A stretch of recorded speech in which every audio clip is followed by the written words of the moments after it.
Guys, we've got a 12-team Superflex PPR 1.75 tight end premium start 10. Scott, are you going CD Lamb in a 26 first or Jamar Chase, Rashad White in a 25 second? Go ahead, man. So Chase and Lamb, pick your preference, 51-49, 49-51, doesn't matter. So they can just cancel each other out. So now it comes down to a process trade.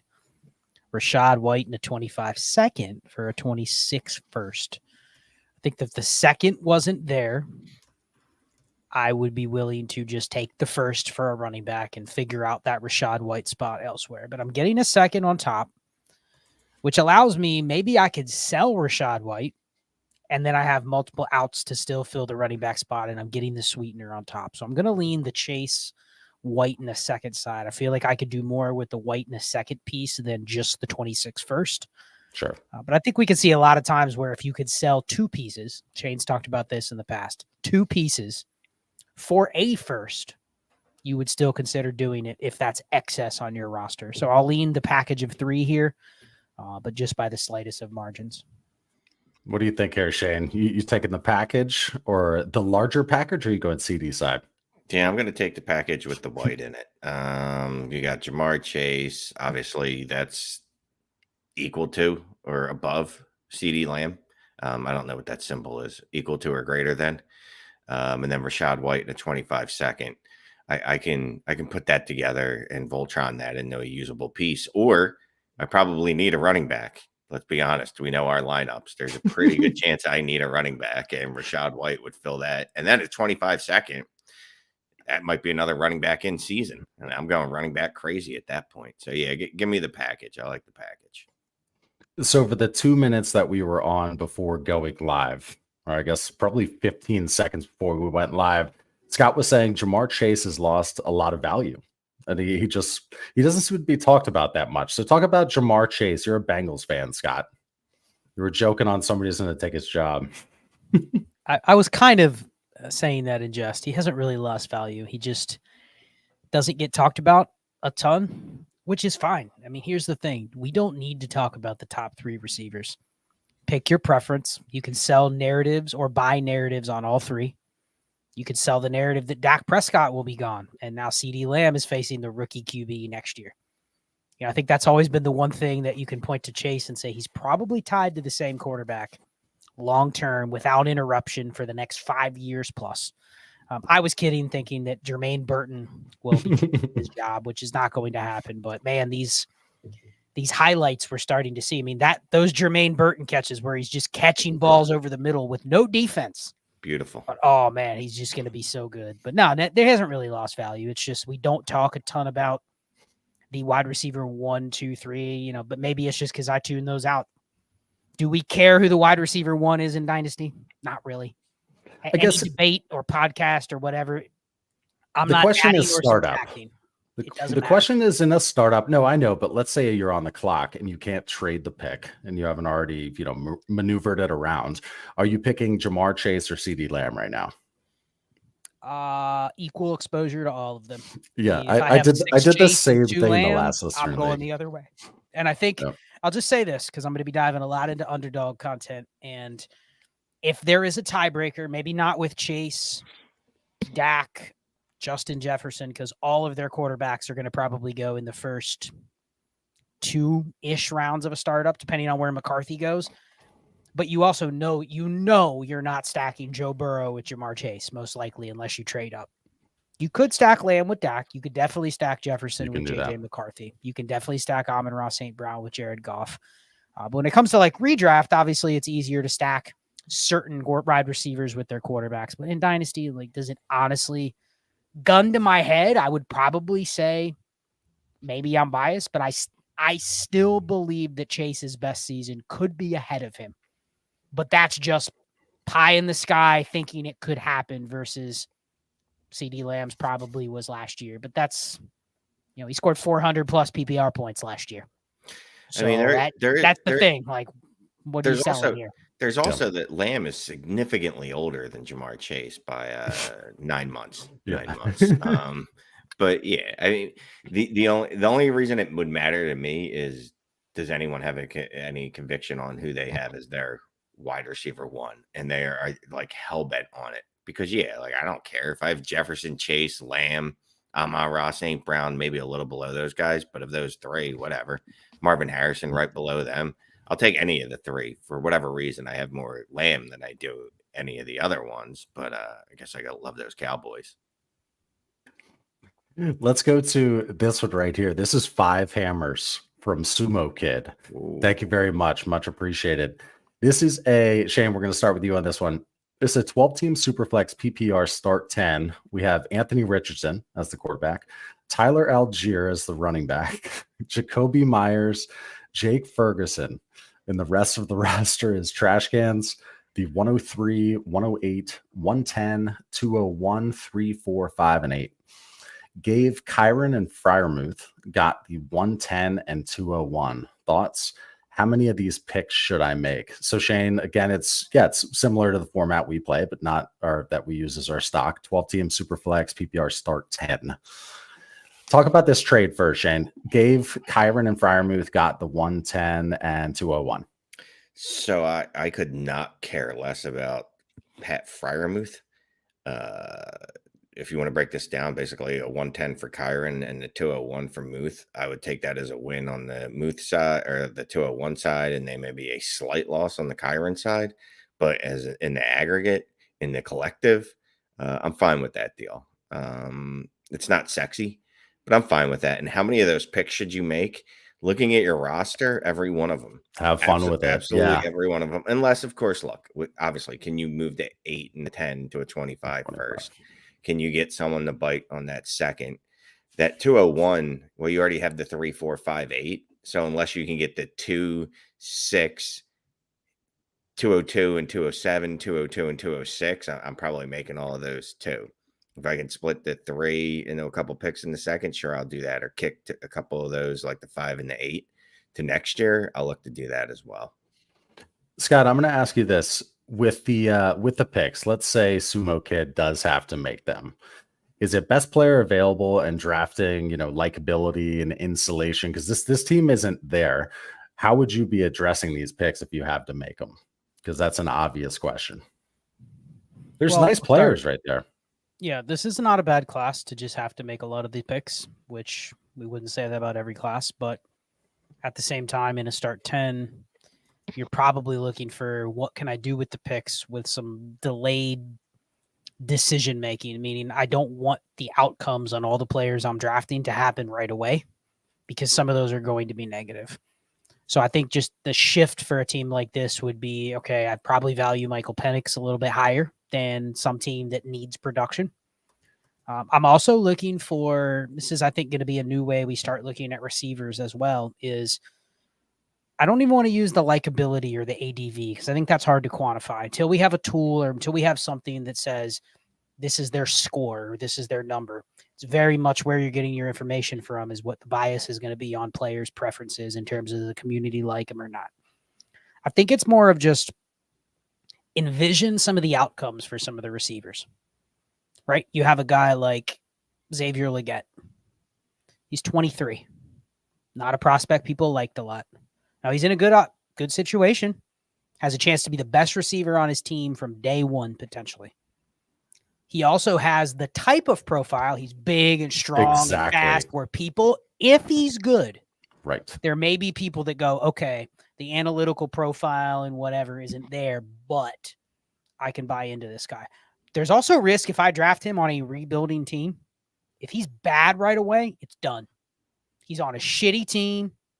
Offense isn't that good. He can't beat out Adam Thielen or Jonathan Mingo or even Terrace Marshall. Like, why is Terrace Marshall getting a target before Xavier Legette is on the field? So you have to think of those outcomes. Where do you want to place your money? There's other players. Ricky Pearsall, for instance, is one where he's going to get a pass. Unless they trade a receiver, there are going to be people that go, okay, I'm just waiting for him. Now, not every team is ready to wait. But be thinking of those types of outcomes because it's not about the production. This team isn't good. I don't care if a guy has 900 yards or 500 yards this year as a rookie. What I care about is how those numbers are perceived. Keon Coleman. Oh, man, look at all these shitty receivers Buffalo has. Chase Claypool, Marquez Valdez Scantling. Like, if those guys are playing over Keon Coleman, the community is going to go, man, this guy's a bum. And it has to factor in that people didn't really like him to begin with. They like the spot. They like his personality thus far, but the player himself wasn't high on the likability score. So those things should be factored in much heavier on a team that's built like this. Shane, real quick, because Sumo Kid gave us 5 hammers. I'm just going to ask you this. Look at how thin this roster is. Okay. Mm-hmm. With that being said, would you trade the 201 and the 208 for what you think could be a nice 25 first? It's not 101 or 102, but it's you know, early to mid. So you trade the 201 and 208, no problem, even though you're trash. You're still giving away 2 for 1. There's a chance that I might be able to split that first and then 2 first, that first and then later first and a second. So I always did that first. It's got more power. It's got more street value, more buying power, etc. Good stuff. Okay. There was definitely a second part of it. Let me see. No, there's 2 question marks. This looks like a succinct. Yeah, I thought it was too. I was confused. We'll go back to it. It looks like we kind of addressed it. Yeah, 10, 24. I think we're good. Okay, let's keep moving here. Groove. We're in the groove. Thank you for the 2 hammers. Scott, we're going to start with you. It's a 12-team, 1 QB, PPR, 4-point per passing touchdown, start 8.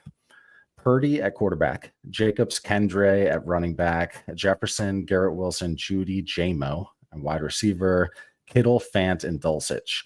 Pick-wise has the 101, 106, 7, 9, 10, 201.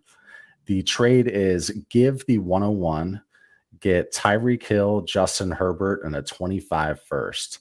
Guy offering is the 2-time champ. What do you think here? So it's a 12-team, 1 QB, start 8, 4-point. Give the 101, get Tyreek, Herbert, and a 25 first. Looks sexy to get those 3 pieces, right? You're getting Justin Herbert, you're getting a 25 first. But you really just outed yourself on the 25 first, man. That's probably not a good pick. It's the 2-time champ. So even if the team isn't the champ, is that going to be a top 6 pick? With the information we have in this question, probably not. So you're now slotting that pick in a start 8, 1 QB at the back of the first in a class next year that we're still kind of a little lukewarm on from a community perspective. So the first adds very little here. Justin Herbert in a 1 QB, okay. But I'm adding him to Brock Purdy, who's probably just the same as him in a 1 QB. So I want to upgrade, but I don't want another one to count towards the value. So cumulative value here, it's good value, but I'm getting 2 pieces that aren't really useful to me. So I'm essentially trading the 101 for Tyreek Hill and some extra pieces. Now, if I knew I could get a second piece instead of Herbert and the 25 first that was strong enough for me to consider starting, then I would consider it. But just think about the windfall of having the 101 in a shallow 1 QB league. The difference between that and the 104 this year, 105 this year is massive. Is 20x. It's almost like, not that every pick or player isn't for trade, but there's such a slim amount of combos that could get that pick from me, and it doesn't exist in this package that they're offering. So if you come to me with Tyreek Hill and, I don't know, another top 4 pick or another receiver in that top 12 range or a running back in that same range, I'm at least listening, but too shallow here. I'm just taking Marv. And if Marv's good, you just locked up 12.5. That's Shane math of your starting lineup with 1 pick, right? That's the dream. So no, I'm not moving it for that. No chance. So let's go to the crowd. This was early on, 3:30 in the afternoon after setting it up. Thanks for the question, Nate Bierce. Bears? How do you say that, Shane? Real quick. Last name. Bears. Scott? Bears? Burse? Bierce? Bursay. One of us got it. Okay.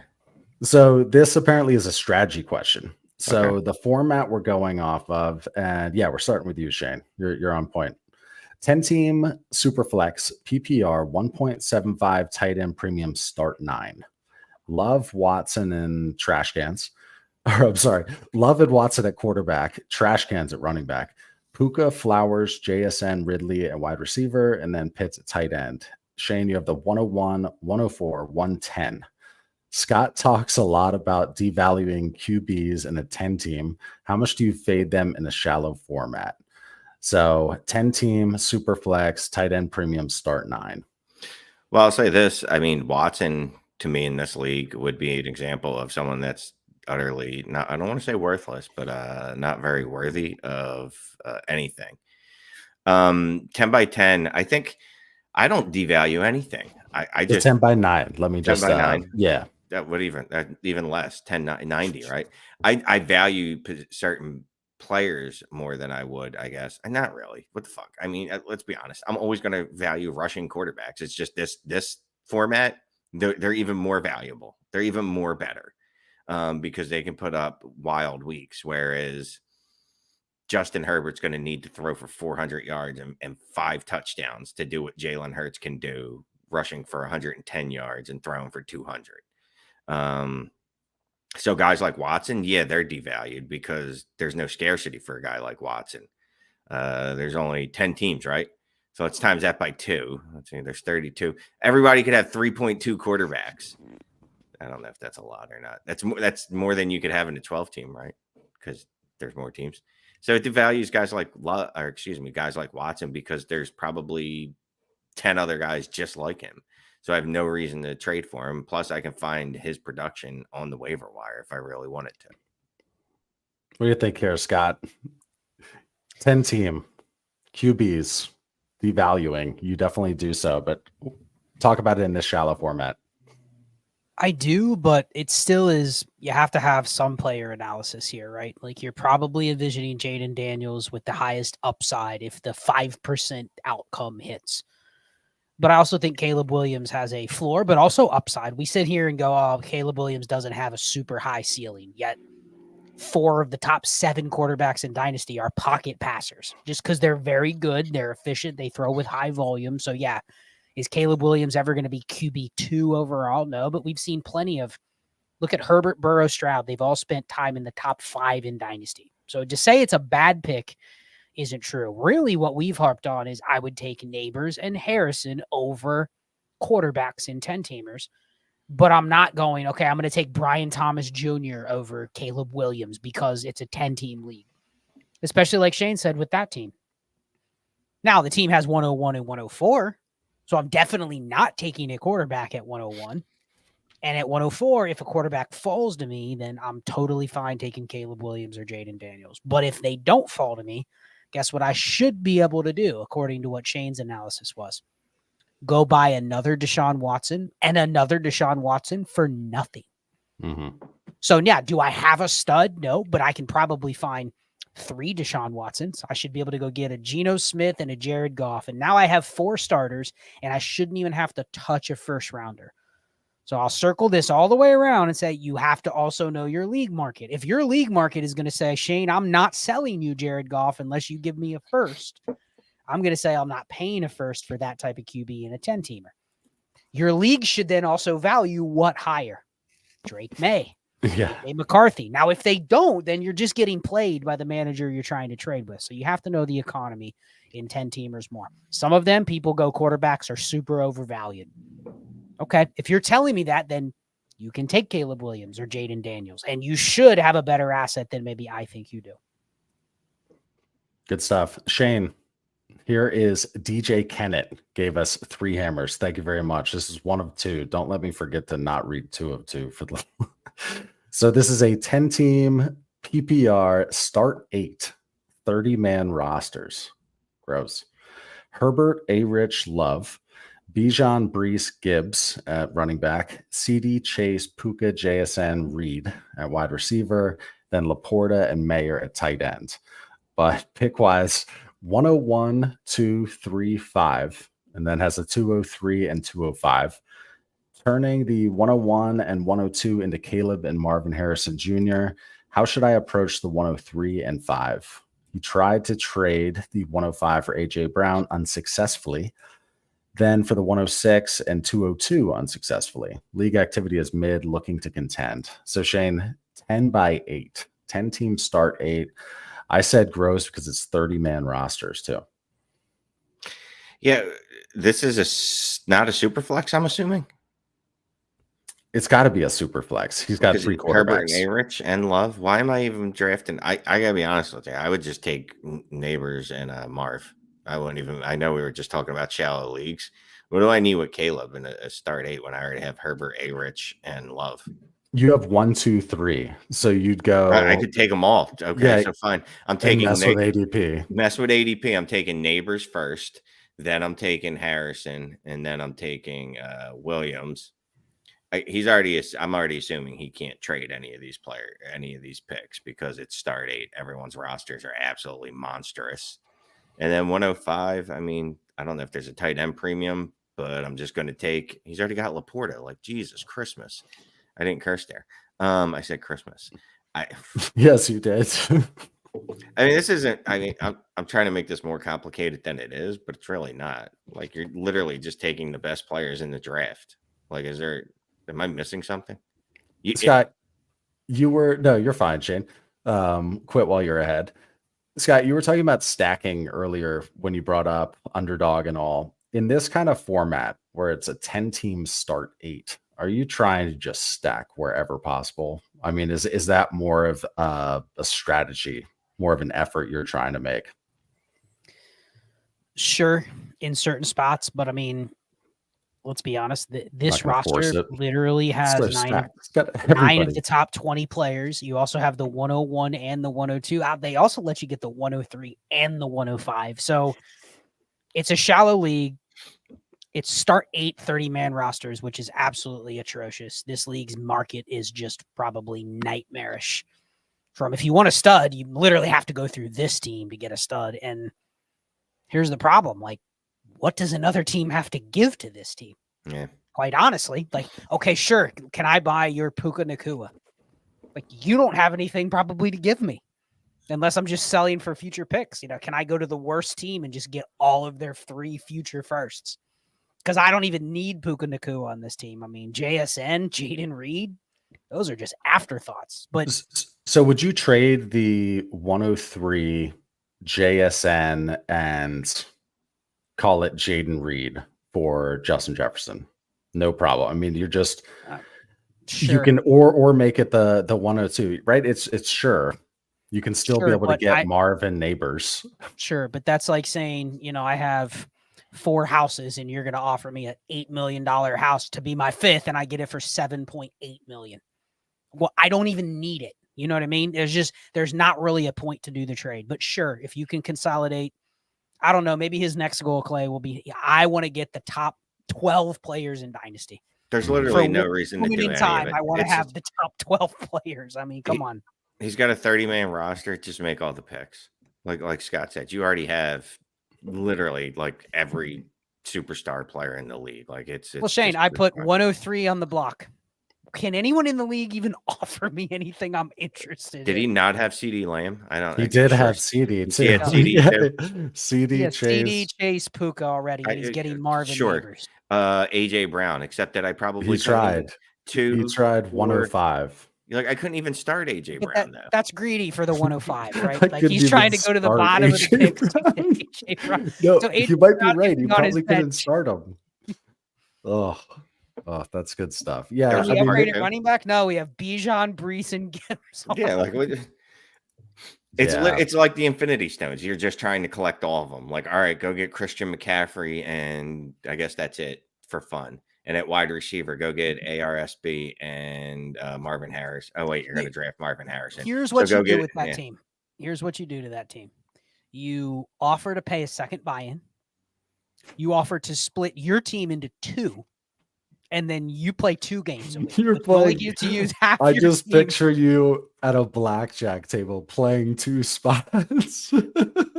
No, that's like I got you. Like blackjack. You get a hand and you split it, and you play 2 hands. You literally play 2 lineups here, and you're going, "Oh man, who do I put on this team versus that team?" I mean, just ridiculous roster. So let's go back to one from.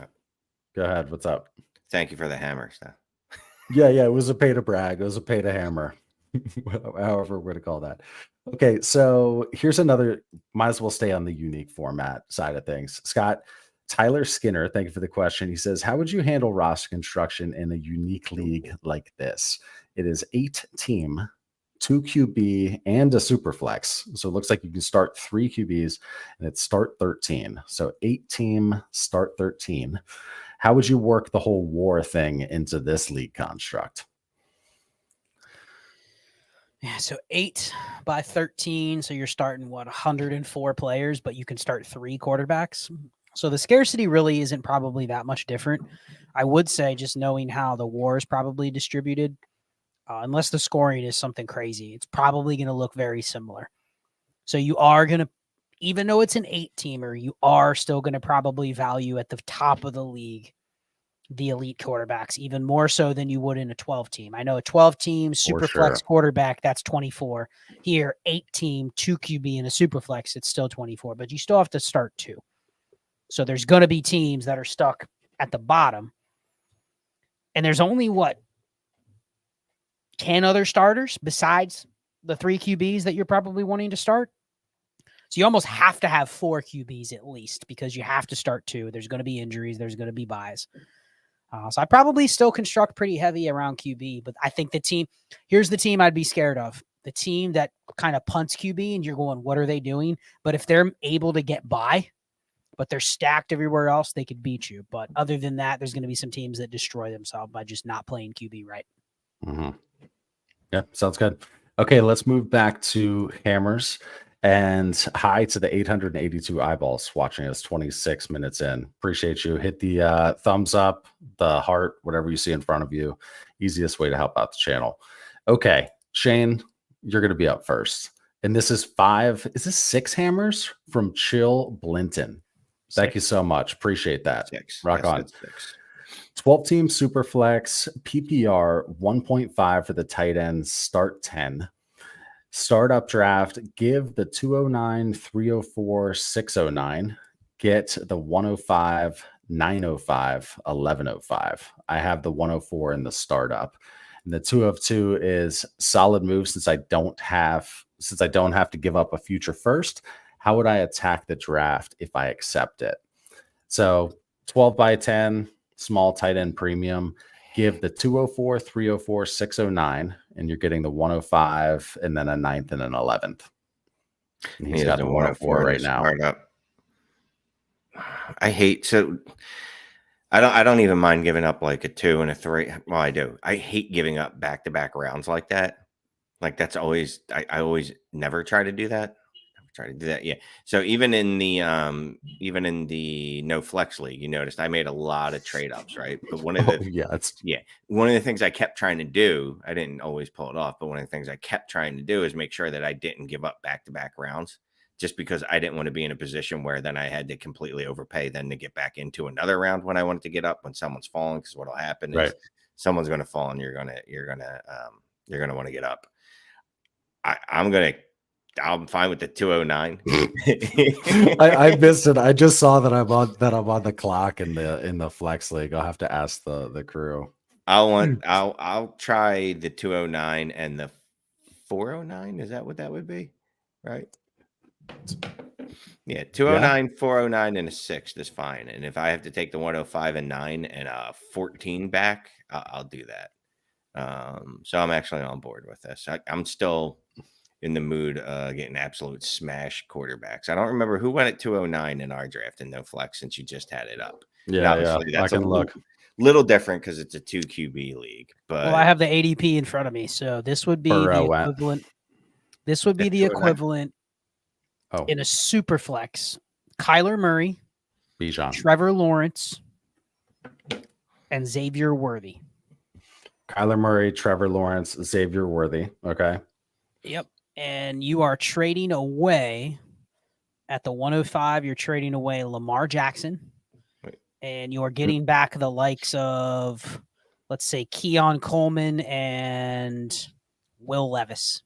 Yeah, I want the 105 side. What? Really? What did we just say? I would take Scott had the give get weird. So you're giving Kyler Murray, Trevor Lawrence, and Xavier Worthy. You're getting back Will Levis. You're getting back Lamar Jackson, and pick a random receiver in the range of like I don't know. You said Keon Coleman. Keon Coleman or Xavier. Why is Kyler falling to 209? That is just stupid. If you people let Kyler fall to 209 in your dynasty startup drafts, you deserve to get punched in the nuts or the vagina. Shane, that's the point of this trade. If you make this trade pre-draft, you draft Lamar Jackson, and it's a league where Kyler Murray falls to the mid-second. Even if he doesn't go to the 209, if he's there at the 206, guess what you have? You can trade up. You have the 209. You also have, if we're giving away the 5 here, you also have the 208. So you have picks where you can move up and get the not Lamar Jackson, but you can get the quarterback 9 or whatever it would be. So I probably wouldn't do it pre-draft for the 105 unless I know exactly what I'm getting. Yeah, that's fine. I guess I'm in disbelief that people are letting Kyler Murray fall to freaking 209 because that's the crux of it, right? If I can get Kyler or Anthony Richardson at 209, probably not Anthony Richardson, but if I can get Kyler or Jaden Daniels at 209, well then shit, I'll just stay where I'm at and do that. I just use Keep Trade Cut, and Kyler Murray is 211 on Keep Trade Cut. What's Dak? What's Dak? I mean, is that the name we should be using instead of Kyler in that trade? No, Dak is the 407. So clearly they don't value QBs, probably the same. But the other point is, if you play this right, you could turn Lamar Jackson into Dak and Lawrence. Kyler and Lawrence, you know what I mean? Jaden Daniels and Dak Prescott. Like, you'd probably take that over Lamar Jackson. It's what are those other pieces? I know you're getting a 3 for 3, but I kind of wonder if maybe you get, like, if you could do the 4th, Shane, I think you're probably out of the range where a quarterback is clearly one you would take. But if I can get T-Law, Jordan Love, somebody like that at that second QB spot, I'd rather do that, and now I also have the extra second to play with. That's probably but I mean, he's probably, let's be honest, so at 104, he's going quarterback, right? No matter what. There's absolutely no way he's going anything other than quarterback. So let's just say you go the 104 is, I don't know, Jalen He's getting Jalen Hurts and Lamar Jackson, which if you get that, Shane's taking that side. That's a good day. Yeah, that is a good day, but Jalen Hurts and Kyler Murray without making any deal is an even better day. Correct. It's an absolute better day. And if I can do it by using the 4th instead of the 3rd, in the 3rd, I'm still looking for a wide receiver at that point, probably. All right. And you know what I don't care about? As opposed to quarterback. I don't care about an 11th or a 13th. I'd rather give up the 4th and get back a lesser round on the other 2 pieces than care about the 3rd and the 4th swap. I'd much rather prefer to give up the 4th. I don't care about the difference between a 9th and a 10th, 11th and a 12th. No. Thank you for those 6 hammers. Chill Blinton, I believe what it was. Let's go to one from the crowd here. What are you doing? What freaking watch is talking to me? Ryan C had a question for us. Shane, does Brooks's value go up in a shallow league when you have trash cans at running back? Is there any correlation there? One thing, his value is his value, right? Ryan, I shared with you my one-man mock draft. It is a shallow league because it was a start 1 quarterback league. So go watch that video. But I don't his value doesn't increase just because you have cans at running back. My voice just cracked there. The players being bad on your roster shouldn't make other players better. Shouldn't make you overpay for them. I will say this, in a shallow league, I am more likely to take a chance on a running back as opposed to let's say a wide receiver in this range. Shane, if you have a job, you have to commute 30 minutes away from home. Does the value of a car go up? No. Probably does, right? The value of a car to you, does it go up? Oh, to me, a car to you. Yeah, to me, yes, but not to the. It's like, no way, you're beating the shit out of that thing. Well, I don't think you understand depreciation, dude. He asked specifically, does the value go up in a shallow league? I tend to value running backs higher in a shallow league because you care less about the expiration date because you probably are shooting for more. I need something today. And at least with somebody like Brooks, you're going to know pretty quickly what type of asset you probably have. Mm-hmm. But then when you say my roster is awful, let me ask you guys, in a shallow league, aren't you more likely to address needs than just pure value? Because the value is extended shallower in a shallow league to an because it extent, doesn't matter if I get good value and it doesn't matter in my life. but only to a certain extent. It just so happens that Brooks is a good running back, but I wouldn't take Trey Benson over who's after Roma Dunze. Let's say Xavier Worthy, even if the league is shallow. I see, and I agree with you, but I also think that if you're drafting in, let's say it's a 10-team start 8, Xavier Worthy, Brian Thomas, they already don't matter either. They're below the range. It's more likely a running back would matter on a weekly basis in a format like that, whereas the value is probably not in the running back until they're usable. Well, that's why I have no problem taking Brooks over those guys, and I took Brooks over every wide receiver not named Harrison, Caleb, or that's a quarterback. I took him over I took him after, Marvin, Rome, and Neighbors, but every other wide receiver, I'm fine taking him over in a shallow league. Brooks. And running backs are easier to sell. They move more easily. Especially in leagues that we're in where we don't have them, right? Let's go to Tank Bigsby here. Scott, we'll start with you. Thank you for the 2 hammers. 12-team Superflex, half PPR, start 10. T-Law, Watson at quarterback. We have JT, Swift, Zamir, and Kendre Miller at running back.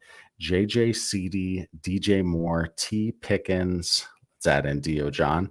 And then at tight end, Andrews, Schultz. We have the 105, 203, a 25 second, 226 first, and 426 seconds. Should I only be targeting QBs with the 105? Before the draft, I was going to go with whomever, I will fix that, fell between May and Neighbors. McCarthy's landing spot has me reconsidering, especially to complete the stack. Any other advice for the 203 or the futures? Feel like my team is ready to compete. Love the show. High activity except for QBs. Okay, let's go back here. Thank you, Tank Bigsby. It is a 12-team Superflex, half PPR, start 10. And let's address the first question. Should I only be targeting QB with that 105? Well, first, I want to start by commending Mr. Bigsby from finding a career that he may have some potential with in Dynasty Fantasy Football rather than real NFL football. But regardless, I mean, he's stuck at the 105. If Neighbors is there, I'm taking Neighbors. Because I'm also wondering if that means that I potentially can move that 105 or that 203 up. Can I get Michael Penix with the 203? Can I settle for that versus being stuck drafting at the 203? I mean, as soon as Shane, Malik Neighbors and Michael Penix or JJ McCarthy and Keon Coleman, what combo do you prefer? But I missed a second player on each of those deals from Keon Coleman and JJ McCarthy or Michael Penix and Malik Neighbors? Malik Neighbors. Malik Neighbors, please. When you frame it that way, if you can get that done, I don't hate the T-Law Deshaun Watson QB room. It needs probably a third or it needs the right roster construction, but I'm not reaching for a QB because of that quarterback room at the 105. If Neighbors is there. Now, if Neighbors is gone, it goes Marv, Caleb, Neighbors, Daniels. The best player is probably May or McCarthy. So pick the one you want. That's going to be the best value pick probably there. Here's what I'm looking at, and I'll see if there's any other questions built into his. But when I look at this team, I'm looking at the running back room with it being half PPR. Are you fine as of right now with JT, Swift, Samir White, Kendre? Does that bother you at all, or are you going to use some of that future capital to maybe try to get a hammer or get an H-hand on this team, someone like that? I mean, he's getting a running back at 203. He's getting Benson. He's getting Corum. If you want one there, I'm fine doing that because you don't need to draft a receiver on this team. You're set. Tight end, you're good. It's really quarterback and running back. So if you excluded those other positions and it wasn't a value proposition, how would you play it, Shane? You're not drafting a receiver or a tight end here. It's just quarterback. It's just running back. Are you trying to trade the 105? Would you trade the 105 for... He already has Jonathan Taylor. Would you trade the 105 for Christian McCaffrey? Yes, but that's not. But so I just want to note this: his running backs are absolutely fine with JT Swift and Samir. You don't need another. What's the word I'm looking for? And you're adding another running back at 203 if you want, because you're going to get Benson or Corum. Plus, you have, like you said, Clay, you have 6 future picks in 26, and you have an extra second next year. Like you have outs to get another Zamir White or DeAndre Swift should you need one. So I'm not in a rush. I'm not panicking with a running back room like that. No. Good stuff. Okay, so let's go to Kevin. 3 hammers. Thank you very much. It looks like this is a 1 of 1. Yeah, those are always nice. Hold on one second. Definitely had a seltzer burp there. 12 teams, Superflex, start 10, tight end premium. He says plus short benches. So let's assume this is a 2.0 tight end premium, not start 2 tight end, a 2.0. 175. I think it's on Keep Trade Cut. We looked it up the other day for Mannequin Show. Was it 175? Yes. The range for plus and plus is anything above and starting 2 tight ends. Yeah, start 2 or 2 plus. It was like 1.5 and starting 2 tight ends. 1.5 at least. That's good to know. Okay, so this is a 1.75. This is probably closer to ours. It's either probably 2 PPR or most likely like 175. So more than the regular tight end premium, but not like super premium start 2. Right. Got it. So this is a 12-team Superflex, 1.75 tight end premium, start 10, short benches, huge rebuild, Kevin says. Tank Dell and trash cans. Give the 101, get the 201, his 25 first back, and a mid to late 25 first. Enough to pass on Caleb or Marv. What else to do? Just focus on 26 picks.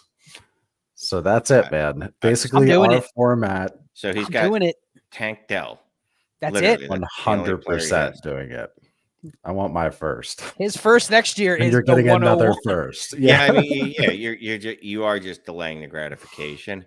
I just wonder how many. And he says, "Notice, would you focus on 26 picks?" So, how often would you do this? Or not how often would you, if you're given this opportunity every year, would you just keep doing this? Now, mind you, dude, this team's focused in on like 2028. Right. You'll make a pick because it'll be the second pick. It'll be mid to late, and you'll be unlikely to move that for what you want. So each year you'll just have the 101, but you'll keep getting an extra mid to late. I don't know. But in this case, that's more of a, I don't know where it ends. Well, expand on that, Shane. Because if you're never going to pick at the 101 and you're always going to pick at the 109, right? Mm-hmm. Basically, if you're getting the mid to late first, and you're getting the 201 as well. So you have 2 pieces.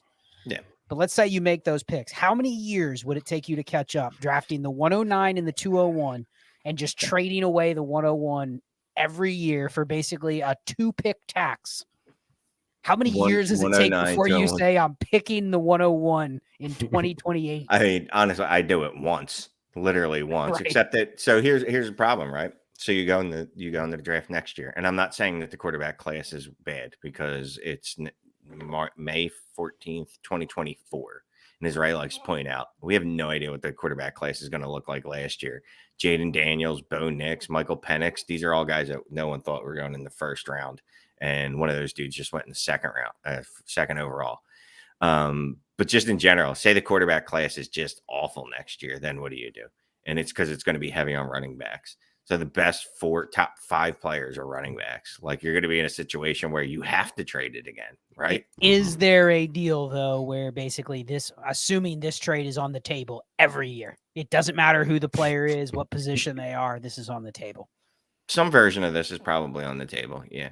So I would do it at least this year. After that, come back to us next year and let's see. I would Clay, would you really have the patience to manage a team that would you ever have the patience to manage the team with only Tank Dell, Clay? We know that answer. We know that answer. Truthfully, how many people in the chat or in the audience would have the patience to build that team up? If that's all you have, that in the 101, and it's a start. What was that? A start 10? Yeah. If that were my like second or third team, sure, but we're a little past that. Would be a little bit low on the list, on the sleeper scroll, the thumb scroll. Okay, let's go to the crowd ones here. We've got Scott, let's start with you.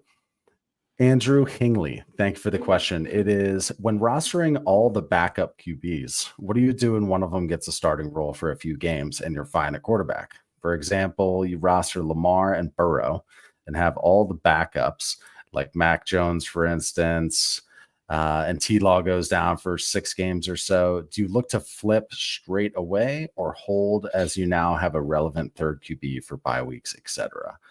So it's, you've got a bunch of backup quarterbacks. When the time comes, do you pull the trigger? Do you sell them? Or what do you do? What's your play?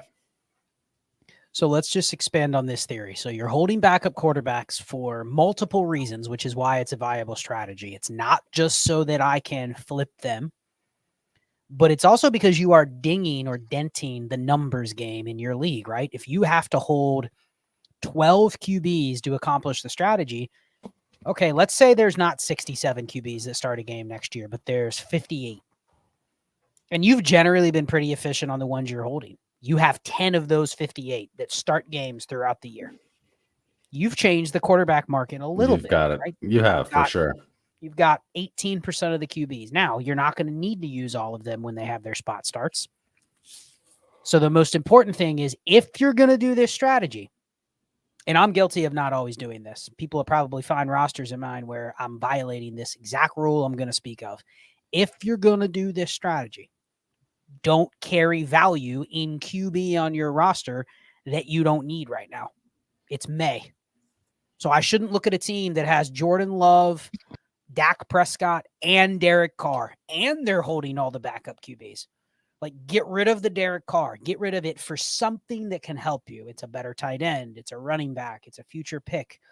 But the point of the strategy is you're basically rostering free backups that act as your QB3. You only need to use your QB3. Cross your fingers if it's luck for you this year. You only need to use your QB3, 3 or 4 times during the year? And there's going to be some overlap where the backups you're rostering could fill in during those weeks. To answer his question, if you're constructed that way, I'm fine holding one of the backups that's going to start for a month. But if you have 2 or 3, I'm just taking picks. And the biggest thing, and I'll end it with this, don't pay to construct this way. People ask me questions all the time. Man, should I give up the 309 for Joe Flacco because it's any QB on a 2 deep? No, you want to build it over time by getting Joe Flacco for free when he gets cut. I'm the one claiming those guys when they get cut. The Marcus Mariota that got dropped during draft week so somebody could draft somebody. I'm picking him up off waivers for this strategy. You don't want to pay to construct this way because that defeats the purpose. You're going to go, man, I gave up a third for Jameis Winston. Why am I only selling him for a third? Yeah, that's not a time value of money play, and he's never going to be worth more than that. Look at this avatar right here, Shane, from the from the soup kitchen. He says, help, inbox offer, 12-team PPR, no tight end premium, start 9, Bowers, and a 26 first for Puka. The team is Kyler, Watson, Daniel Jones at quarterback, trash cans. No. Kyler, Watson at quarterback, James Cook, Mixon, B-Rob, Warren. Then has JJ, Amon-Ra, Devontae Smith, JSN, Ridley, Hawkinson, Bowers, Mayer. And he's got a couple 25 and 26 firsts. Okay, so you're saying no. He's getting Puka, which is not how people write this out when you're getting the player. He's giving Bowers in the 26 first, and he's getting Puka. Yes. I'm absolutely doing that immediately, forthwith, henceforth. May Godspeed be with you. Yes, I'd absolutely make that deal. Does that really need a lot of control? Well, it's not a tight end premium. And even if it were, as much as I am all over Bowers, as much as the next guy, we've seen tight ends come into the league and struggle. Even the best prospects, Kyle Pitts looking at you. And a 26 first, that's way down the road. So yeah, I'll do this. And then you have all these other expendable pieces that if you really want a tight end, you could use JSN, Ridley, Hollywood, Devonta, if you really wanted to try to get you a tight end until Hawkinson can walk again. Yep. I'm on the clock. I gotta make 2 picks here in the flex league. It's getting pretty gross on these streets. That's for sure. I just want that draft to be ended. Yeah, I'll be honest with you. I don't even want any of the players. It's getting gross. I'm gonna read one off and then address these picks. And I saw a buck trade offer come in. Those are always entertaining and mid. So Gotta love Buck. We have 3 hammers for Scott, and it's from Brock the Cock. 12 team with the smirk. Brock the Cock. 12 team Superflex, 1.5 tight end premium start 12. The team is Blue Jeans at quarterback, Brain Rob Spears at running back, Amon-Ra, Olave, London, Debo, Dobbs. Then has Freiermuth and Michael Mayer at tight end. The 101, 4, 7. And has a 203, 207, 208. I'm taking Caleb, but what other players or positions should I target? How aggressive should I be trying to get the only 2 decent running backs? Love the content. Thanks. Appreciate it, Brock the Cock. What are you doing here, Scott? 12-team Superflex, start 12. Well, I can definitely get behind taking Caleb at the 101. 104, I mean, you could probably take another quarterback if Jaden Daniels is there. I would be fine taking him. If not, I'm taking Neighbors. There's no really debate between anybody else except for those 2. I think with the other picks, you kind of have to start looking at this like, okay, is the pick we talked about it earlier in the stream, right? This is another team where I'm probably not winning the ship with this team. So everything from 107 and on is fair game. And I know it's rookie fever season. We're all excited to make those picks. I've made way too many picks in the 2nd and the 3rd round for the same reason. But like, what else can I do with these picks? Can I find a trade down at the 107 for a team that wants Brock Bowers or a team that wants Roma Dunze or McCarthy or May or any of the 4 players that would be there? What can I do with the 203, 207, 208? Can I get a first for those 2 players or for those 2 picks? It is a start 12. So if you wanted to try to trade those, I mean, you need more assets on this team, right? But the players that he's picking, hit or miss, whether they're going to actually crack your lineup or not. So you need more assets, but I'm guessing he's probably tempted to say, okay, I need to fill out my lineup here, which is why he asked about the running backs. I don't have a problem taking a running back. Again, if I'm drafting Trey Benson or Blake Corum, it isn't for them to take over the job. It is the asset. So just be thinking about the direction of the asset you're taking and be as objective as possible, right? Don't look at it, man, I really like Keon Coleman, and you just see rose-colored glasses. What if he's awesome? What if he's not? You as a non-contending kind of retooling team probably doesn't want an asset where people could be out on. So I'm just going to go right back to what I said. If you can get Penix with a team like this, if you can get like Trey Benson with a team like this, it's crazy. Is it crazy to say, Shane, Trey Benson will kind of be given a little bit of a pass if James Conner comes out and is just a stud for the first half of the season? He totally will be. It'll be like, man, he was behind James Conner. And then as soon as he gets in, there'll be a window where I think that matters more than it used to. Yeah, as long as he doesn't get in there and look like a trash can. Like, that's why Kendre Miller didn't get any grace, is because the few times that he got in there, besides getting injured repeatedly, he looked like just absolute garbage. So people are like, oh, yeah, never mind. Fair. God, it's so gross. It's so gross with this next pick here. There's no running backs with a heartbeat. Man. Sorry. So I got one. Here's a fun one. I'm going to bring Go ahead. Pull it up. Okay, Shane. All right, there we go. Nope. I didn't do it. You like Joe Milton, Scott? There you go. Hold on. No. Drew Sorensen music. They had their 5-round rookie mock draft last weekend. He took Jalen McMillan at 401. He sold the 408 for a future 3rd and 4th. Good stuff. And took Cade Stover at 501. The only thing that I like about any of those sentences that are there, any of those words, are that he sold the 408 for a future 3rd and 4th. I could care less about Jalen McMillan or Cade Stover, though we did have some Jalen McMillan discussion this week on the drive, and I think me and Scott might have talked about him last night during recording of Mannequin Chill. Why the hate on Cade Stover, Shane? I just don't care about him. There's absolutely nothing to care about there. CJ Stroud said that was the guy he wanted. That's his tight end, and they have the that's true from Ohio State. Anything else CJ Stroud has talked up, people have gone crazy over. But it was only one thing. It was Tank Dell, and he was 100%. No, Ricky Pearsall. Remember, he They said dug after up the Pearsall. steal Oh, of the yeah, he draft. did. Yeah, he did. But Pearsall was going to be liked by the community anyway. One, he was drafted in the first round. Two, he was drafted to the San Francisco 49ers. Three, he's a unicorn. Anytime there's a white wide receiver, good Lord, the community just wants to like the guy. So he's definitely going to get that push. So that dude had all types of stuff going for him before CJ Stroud even said that he liked the dude. I'm in the range of the quarterbacks where honestly I have no idea. Pratt, McKee, like we're down in this gross spot. Yeah, He's on the board. Let's talk through it. This is the grinding stuff we would talk through behind the scenes. What you got?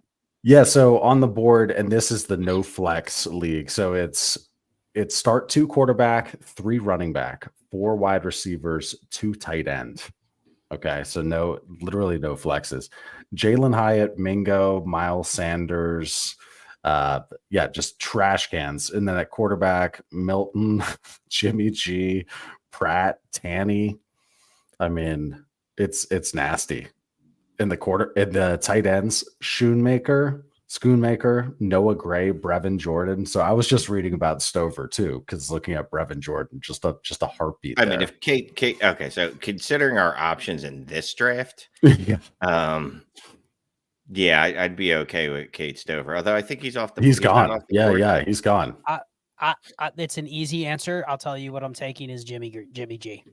The one scarce thing left is backup quarterbacks that will be able to play if they play. And I know he's suspended. Ryan Tannehill's not even on a team. No, he is not. But there's going to be a point where there isn't a QB you should roster.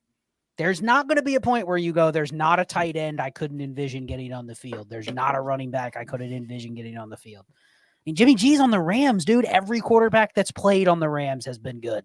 Carson Wentz smashed. So if Jimmy G gets in for 2 games, you're looking at, you can probably get another starter. I'm taking him easy. Go ahead. Did you just draft him? Because he's definitely not available. Yeah, I just took him. And last night I wanted to make the picks. I was so exhausted, but I wanted to make the picks because I've got the whole turn. I already had Bo Nix, and I've been collecting all the backups, Scott. And I was like, fuck that. I'm gonna take Zach Wilson and Stidham together. Or not so that is not as good as me going Gardner Minshew at 12-10 and then Aiden O'Connell at 13-3. No, that's you lucked out there. Let's be honest. But with this one, I decided I'm just going to shore up my quarterbacks. I'm not going to mess around in a 2 quarterback league. So I don't know. I love this build. We'll see what happens. Correlation play is all over the place. Okay, let's keep moving here. Nobody cares. Antonio Brown only got us 3 hammers. We had Chill Blinton got us 6. Thank you, AB, for the hammers regardless. He plays in a 10-team start 10, half PPR, full PPR for the tight ends. Scott, we'll start with you. Stroud, Kyler, Deshaun, Levis. Then at running back, Kamara, Spears. JJ, Amon-Ra, Ayuk, Diojon, Kirk, and Downs at wide receiver. Dulcich and Kraft at tight end. 103-4. Then has a 203, 303, 310 in all the futures. And then he also says he has an extra early to mid 25 first. Okay. Low-ish activity. There's 1 super team. Don't want to compete, just build value. Planning on neighbors. Okay. Let's not read all of that. What are you doing? He thinks he's probably in the middle of the pack. What are you doing with this team? 10 by 10. Yeah, go ahead. Well, I assume neighbors and Marv will be gone, but it sounds like he's thinking he's getting neighbors at 103. So I'm either going neighbors and a Dunze / Bowers / Jonathan Brooks. I don't really care which one you want to pick. Probably would just go with Dunze, but I'm looking at his tight end room. If you wanted to take a shot on Bowers too, sure. You also have the 201, which is basically the 13th pick with the 203. You're getting a receiver there.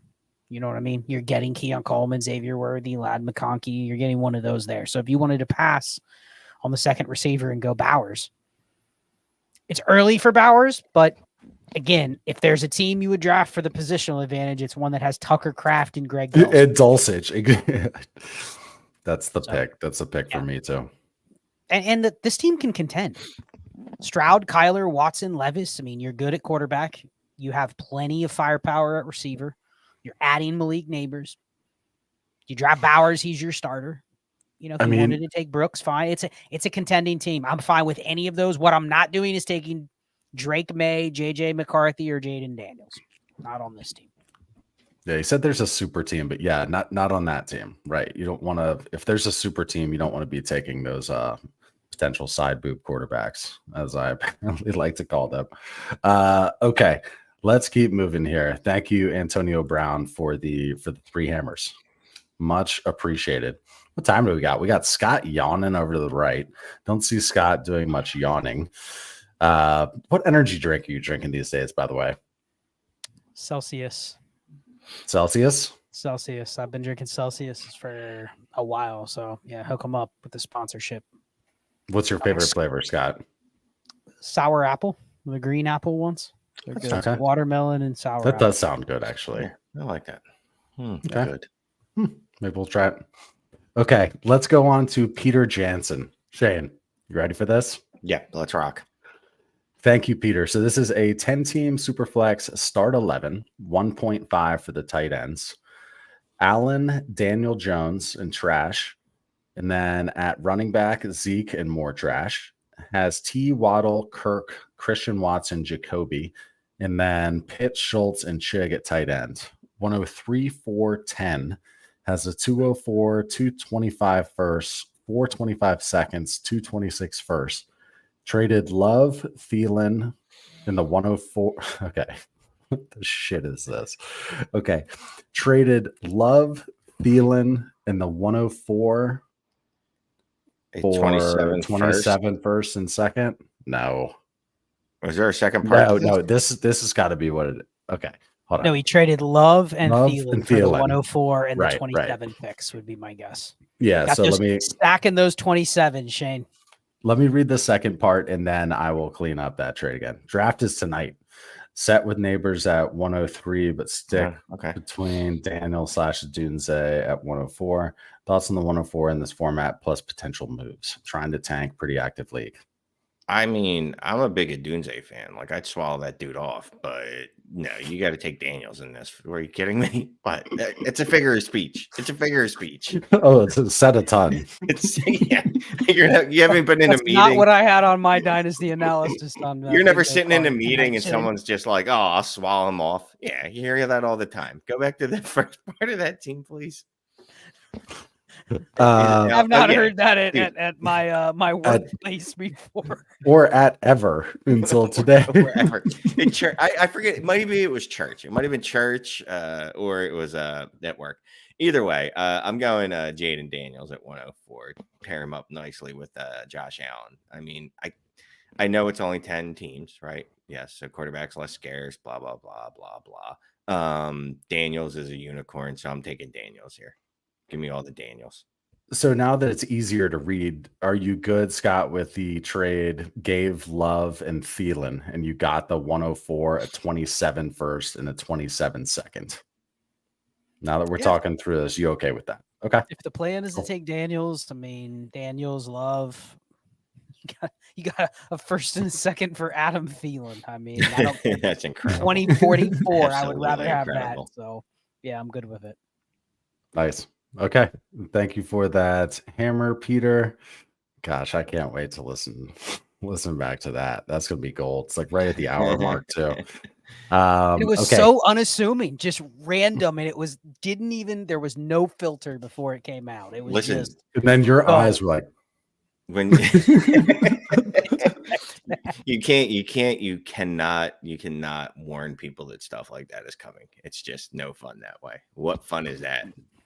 Like, I want people driving in their cars with their children and not letting them know they need the earmuff. You know what I mean? Like, I just want their children just hearing what I'm saying and going, "Daddy, what does it mean when he said swallow them off?" Oh my goodness. Kids are sponges too, man. Yeah. Okay. Josh Calcaterra has an Inox offer. Okay, this is a 12-team Superflex PPR, no tight end premium start 9. Give Tyreek a 26 first and a 25 first. Get CeeDee Lamb and a 25 second. Other wide receivers are Chase, Garrett Wilson, Olave, and JMO. So 12-team Superflex start 9, so pretty shallow. You know, give Tyreek in 2 firsts, and you're getting CD in a second. This is too much. It's too much. I know it's start 9, but you're literally, and the only reason you're doing it, you're paying to give up the wide receiver 1 from production standpoint and Tyreek Hill because he's going to retire after 2 more seasons. So you only get 2 more seasons of that. I'm not adding 2 firsts to him to get the CeeDee Lamb. I could talk myself into it if it was 1 first. I could. I go, well, this is what I'm paying for the age discount. You know, CeeDee's going to play for another 6 years, like he's going to be on my roster anyway. What are the chances any of these people are on my roster after 2 years? Slim to none. So all that to say, no, I'm not doing it. It's a little too much for me. Me as well. Scott? Well, first he lists JMO in the start 9. So, I mean, we got to break this habit of listing him. Cans is better to list. What's the rest of a roster look like here? If you told me this also has Josh Allen, Jalen Hurts, Breece Hall, Bijan Robinson, Travis Kelce, then okay, I'd be willing to give up those picks. But we don't know the context, right? He just lists the other receivers and none of the other players. And it just feels like no matter what the context is aside from that, you're just like, is there more I can do with what I'm giving up here? And you see this a lot where the hammers are only available for deals like this, and you have to decide. It is if you say, I just want off of Tyreek Hill and those late picks because of how my league values them, take the trade and don't even bring it to the show. Because we're not going to criticize you if that's your context. But on the surface, with what we know about the league, probably no. Dom, thank you for the 3 hammers. Shane, this is so let's see if we can determine whether or not this is a 10-team, 12-team, or what. No, it doesn't look like it. We can't use the picks as a way to check. Okay. Cool. We're going to go with Dom giving us 3 hammers. Thank you on a 12-team Superflex PPR start 9. Love, Watson, Carr at quarterback. Chase, Puka, Nico, Pickens, and Ridley. Has the 102 and 3. He says he's taking Marv at 102. Who do I take at 103? Neighbors or Daniels? I'm gonna keep this. Feels like the Jaden Daniels show. Like I'm advocating for him. I'm taking Jaden Daniels. I tell you what, if you could get Kyler Murray for the 103, would you trade that? You should. The answer is yes. Yes, you should. If you could get Jalen Hurts for the 103, like that's the upside, not the exact players. Obviously, that's the type of upside we're looking at with Jaden Daniels. Yes, he could miss, but so could Neighbors. Excuse me. So I'm not going to draft from a position of fear. I'm going to draft from a position of optimism because I'm an optimistic guy, and I'm going to take Daniels. I know that Scott's looking at me like I'm crazy because he's going to go Neighbors, but I'm going to go Daniels in this scenario, especially because the quarterbacks that you have, the other 2 quarterbacks, Watson and Carr, don't really feel like needle movers. Or not that they don't feel like needle movers, aren't needle movers. Well, we're talking. This was a 12-teamer, right? We're assuming it's a 12-team. Yep. I have no problem going Daniels over Neighbors. And a 10-teamer, if we thought it was 10, then I would say lean the receiver. But you're also getting Marv. So if you said I want to just take Daniels because I got Marv, now if you got Caleb at 102 and you said I wanted to go league Neighbors, that's fine too. But I mean, they're really that 1 and 2 and that 3 and 4 are interchangeable if you get the combination that you desire or what fits your team. So no issue with that. Scott Sizzle got us a hammer. Thank you very much. 12-team Superflex PPR 1.5 for the tight ends. It is start 2 tight end, start 11 total. Lamar, Burrow, and Daniels. Okay. Lamar, Burrow, Daniels, Penix at quarterback. Achane, ETN, Mixon, Brooks at running back. Neighbors, Adunze, Polk, and then has late seconds, early thirds, Bowers, Schultz. I have tried trading Burrow / Lamar for all hammer receivers or Kyler plus with no success. Any ideas on how I can move a QB? You guys are the best. Thanks. Thank you, Sizzle. Scott, what do you think? It's a pretty deep format here. 12-team Superflex, start 11. It's start 2 tight end. Yeah, I mean, we obviously have a shallow shortage of receivers here. We have an excess of quarterbacks. Honestly, we have enough running backs where I don't need the ones that I have. So I'm probably willing to just put everything out there. Like, have you really tried trading those players, or has it just been the only way I'm trading Joe Burrow is if I get Justin Jefferson? You know, like you're very narrow-minded in what you've actually sent out. So just be flexible.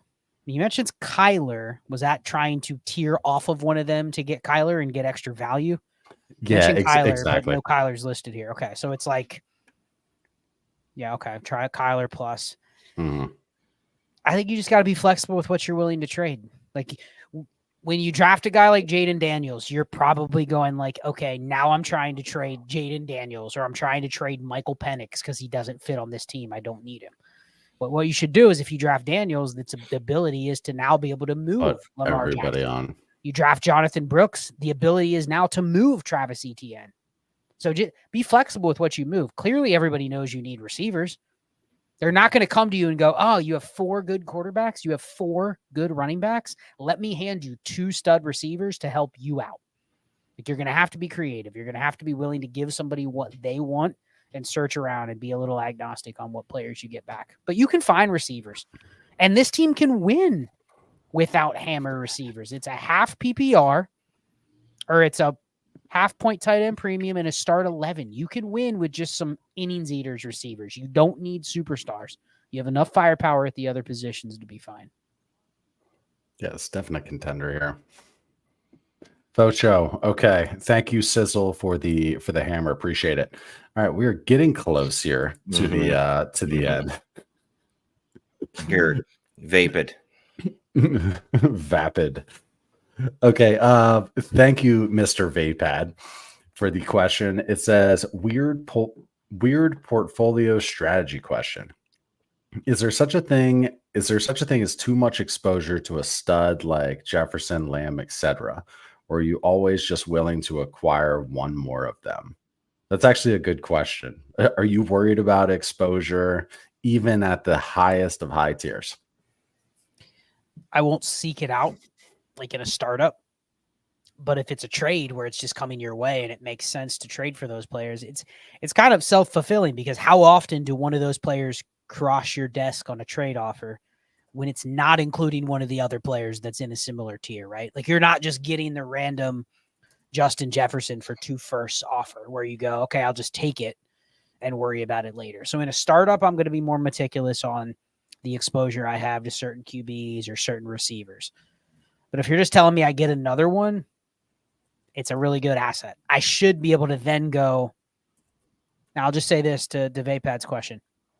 The key is, if you're going to play a portfolio, if you get 30% Justin Jefferson, you're going and trying to move that for less risk with players that are in the same tier. So if you're not willing to do that and you're biased and you're like, I'm not trading Justin Jefferson unless I get CeeDee Lamb and a first, I gotcha. Then you're never going to move him. You know what I mean? That's where you get in trouble of having too much. But no, there's no, he's asking in the chat, where's the cutoff? The cutoff is at the point where it's going to be trouble moving players, is where the cutoff, you start to really look at your exposure. If I'm starting to look in the Hollywood Brown, DeAndre Hopkins range, that's where you can get out of control quickly. And then you go, damn, I really wish I could move some of these. And half the leagues you're in, people just aren't interested in buying those players at a lot of times during the year.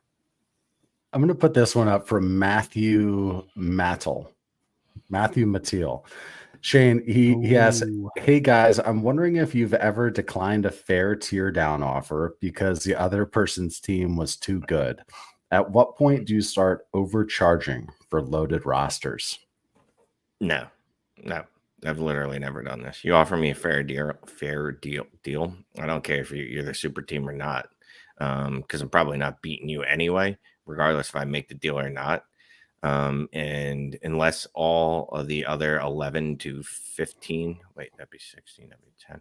So the 10 to 14 other owners are going to collude with me and also go, no, we're not making deals with you unless we can overtax you. It's not going to work. Let me ask you guys this. How often do we see this in start 11, start 12 leagues? Rarely, right? Do you see a team that is just so good, I will not trade with them? No. I bet you if you're in a 10-team start 9, you see this more, to where it's like, that team is so good, I'm not giving him my hammer because he's just going to get even better. But wouldn't you say most of our leagues, there's never a team where I'm like, that team is so good, I'm not trading with them. Except for Sandiford in the Dynasty Pandemic League, the OG Dynasty Pandemic League, his team is stupid. I don't know. I'll have to look back how he got there, who he pillaged for all the talent, but that's I don't think he won last year though. But he's got the makings of a back-to-backer. But just let me ask you that, Clay, given the value dynamics in a start 11 or start 12, aren't you more apt to just take the value, even if it's helping the other team, just because of what you can do with the value? Meaning, like, deeper leagues where a wider array of things are valued. I don't think I've ever looked at a team and go, I'm refusing to deal with them because I need to punish them in the deal. Mm-hmm. If it's a deep enough league where a lot of different stuff matters. Mm-hmm. Yeah, I can't think of exact instances either. If it makes sense for my squad, then it's a combo. But yeah, there's some guys that it's like, no, I'm not going to give you freaking Christian McCaffrey. the league will just the deflation of the league would be tangible. Okay. Like I don't care about the rest of the league. They're not my concern, frankly. I could give two shits because I've been in leagues before where people have gone, oh, I can't believe you helped him. And I'm like, I don't give a shit. Like I'm not competing this year anyway. Screw you guys. I'm only worried about helping my roster. Is this going to help me long term? If it is, I could care less if he rolls over or she rolls over every one of you. I don't know. Do better. Do something else.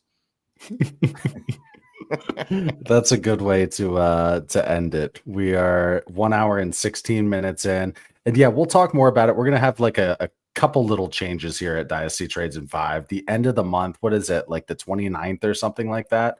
I'm gonna take like 4 weeks or so off of live streaming. Still be doing basically everything I'm doing right now, just trying to head off some extreme burnout. But Scott and Shane will still be doing Mannequin Chill. Excuse me, they're going to do Mannequin Chill live in this time slot.